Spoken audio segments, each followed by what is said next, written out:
Assalamualaikum warahmatullahi wabarakatuh. Anak-anak kami peserta didik baru tahun pelajaran 2020-2021 yang saya banggakan.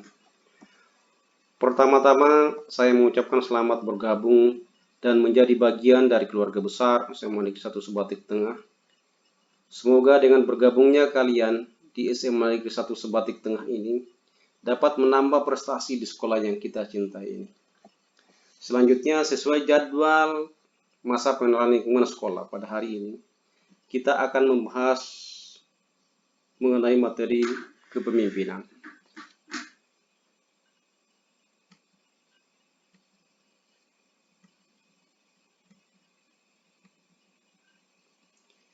Sebelum membahas lebih jauh, lebih lanjut, jika Anda ingin menjadi seorang pemimpin, terlebih dahulu Anda harus mampu memimpin diri Anda sendiri. Selanjutnya, kepemimpinan dan pemimpin. Kepemimpinan adalah kemampuan atau kekuatan dalam diri seseorang untuk mempengaruhi orang lain dalam hal bekerja untuk mencapai tujuan.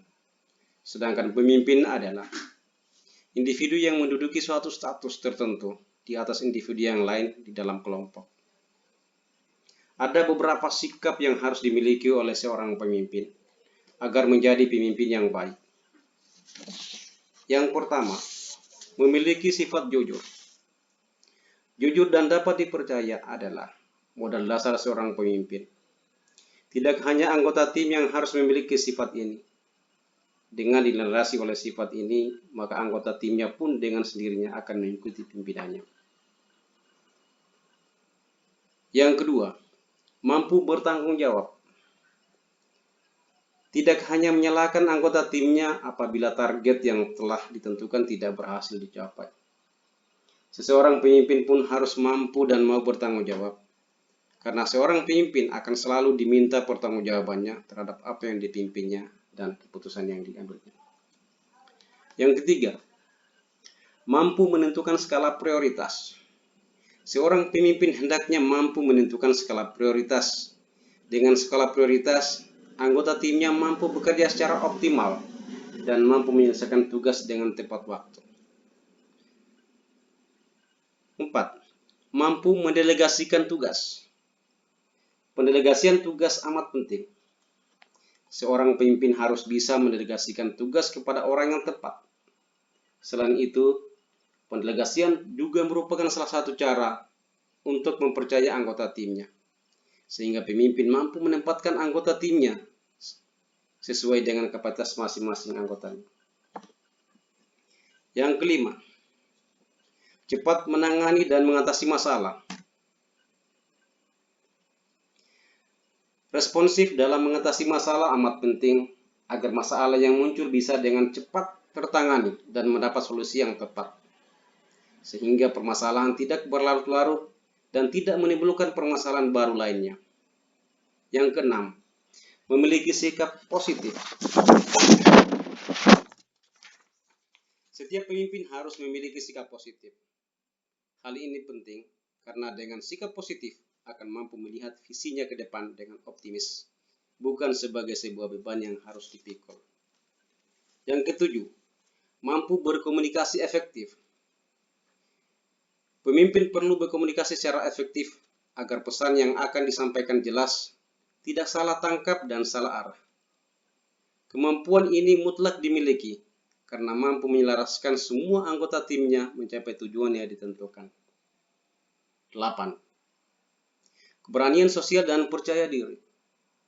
Seorang pemimpin yang baik memiliki keberanian sosial dan kepercayaan diri yang tinggi, sehingga seorang pemimpin mampu mengangkat harkat timnya. 9. Mampu mengembangkan setiap anggota tim. Setiap pemimpin yang baik selalu mengembangkan setiap anggota timnya. Karena dengan sumber daya manusia yang kuat, tujuan yang hendak dicapai pun akan lebih mudah tercapai. 10. Mampu mengendalikan keadaan. Seorang pemimpin dituntut dapat mengendalikan keadaan. Misalnya seorang dituntut memiliki sifat humoris, agar timnya pun mampu tertawa sesaat suasana sedang dilanda masalah. sehingga permasalahan tidak menambah beban yang sudah ada.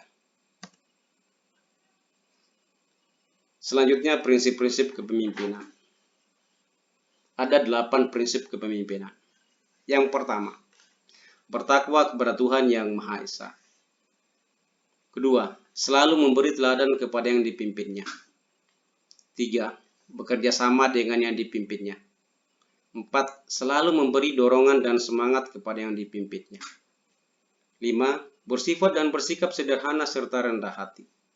6. Loyal dan bersikap hemat. 7.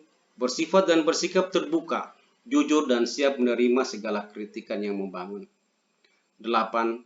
Rela dan ikhlas untuk habis masa kepemimpinannya dan diganti oleh generasi baru. Kemudian tipe-tipe kepemimpinan. Ada 4 tipe kepemimpinan. Yang pertama adalah tipe kepemimpinan otoriter. Yang kedua, tipe kepemimpinan laissez-faire. 3. Tipe kepemimpinan demokratis. Dan keempat adalah tipe kepemimpinan pseudo-demokratis. Dari tipe-tipe kepemimpinan tersebut, maka tipe kepemimpinan yang harus dihindari adalah tipe kepemimpinan otoriter. Kenapa demikian? Karena kepemimpinan otoriter, pemimpinnya yang pertama adalah tanpa musyawarah. 2. Tidak mau menerima saran dari bawahan. 3. Mementingkan diri sendiri dan kelompok. 4. Selalu memerintah. 5. Sikap keras terhadap bawahan. 6. Setiap keputusan tidak dapat dibantah. 7. Kekuasaan mutlak di tangan pimpinan. 8. Bertindak sewenang-wenang. 8. Tanpa kenal ampun atas kesalahan bawahan. 9. Kurang mempercayai bawahan. 10. Kurang mendorong semangat kerja bawahan. 11. Selalu tertutup. 12. Suka mengancam. 13. Kurang menghiraukan usulan bawahan. 14. Ada rasa bangga bila bawahannya takut. 15. Tidak suka bawahan pandai dan berkembang. 16. Kurang memiliki rasa kekeluargaan. 17. Sering marah-marah. Selanjutnya, pemimpin yang ada di sekolah atau di lingkungan sekolah, yaitu 1. Kepala sekolah. 2. Ketua OSIS. Jiwa kepemimpinan yang harus dimiliki oleh ketua OSIS. Pertama, jujur atau dapat dipercaya. 2. Disiplin. 3. Terampil. 4. Tanggung jawab. 5. Kerjasama. Antara bos dan pemimpin itu ada perbedaan. Di mana letak perbedaan antara bos dan pemimpin? Silakan ikuti video berikut. Sahabat entrepreneur, salam hebat luar biasa. Topik saya kali ini, apa beda bos sama pemimpin?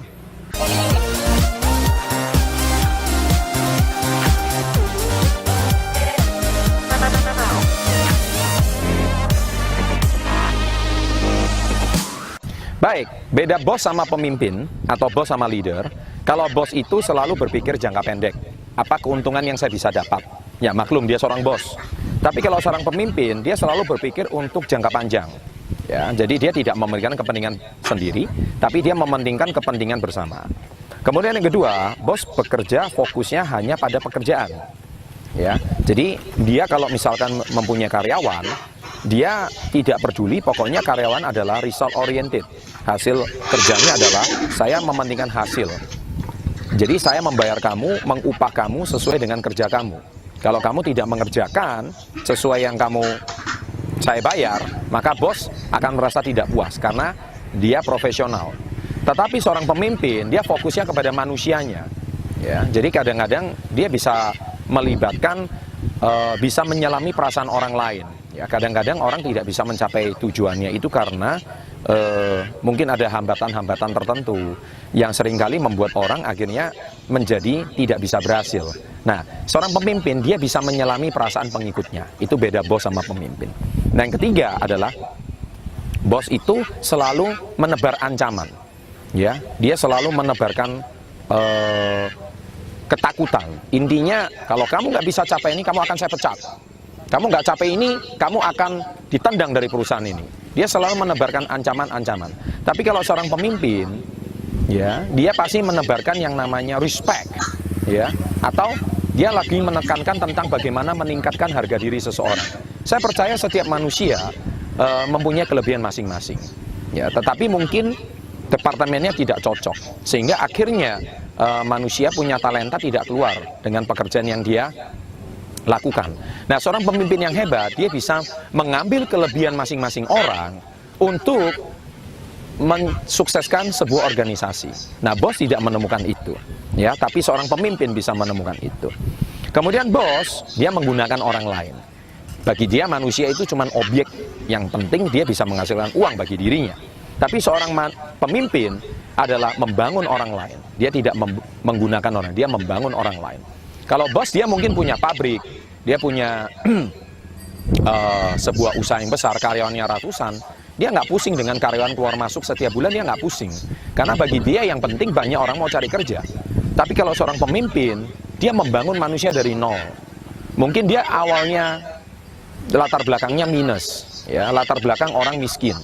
Tapi kalau dia bisa bangun dari hatinya, perlahan, seorang pemimpin, akhirnya saya percaya suatu hari talenta, mungkin dia punya latar belakang minus, tapi tidak berarti di kehidupan ini dia selalu minus. Dia bisa menjadi manusia yang lebih baik, dia bisa menjadi manusia yang lebih berhasil. Nah, pemimpin bisa menemukan itu.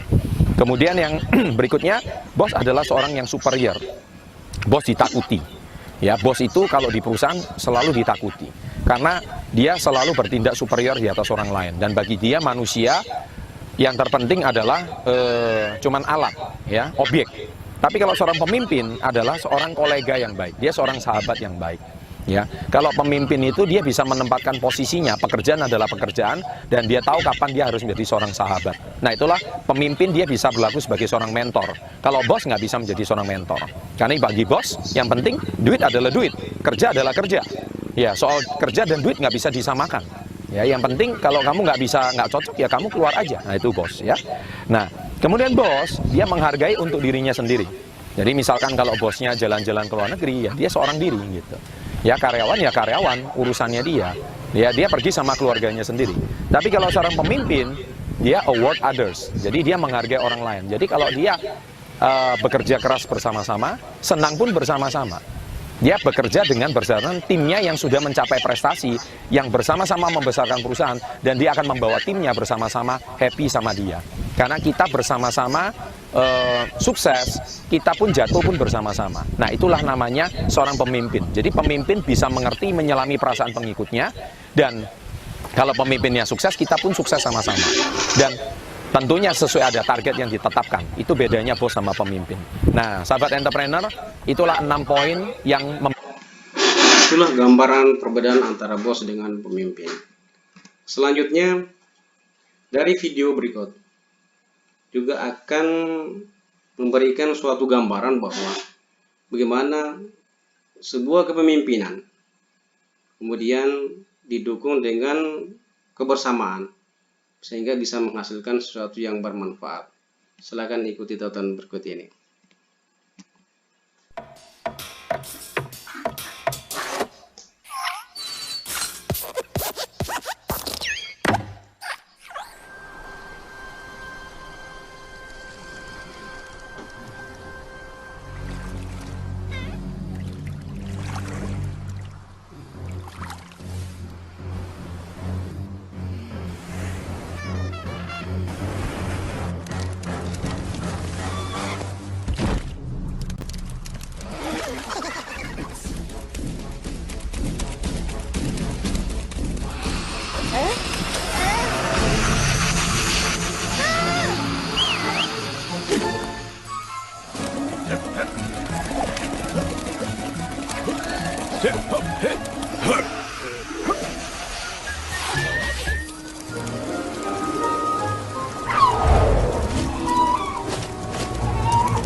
Oke, dari video berikut ini, berikan komentar Anda, hikmah apa yang dapat diambil dari video tersebut terkait dengan pemimpin. Oke, demikian materi kepemimpinan ini. Assalamualaikum warahmatullahi wabarakatuh. Semoga kalian menjadi pemimpin yang amanah. Demikian, Assalamualaikum warahmatullahi wabarakatuh.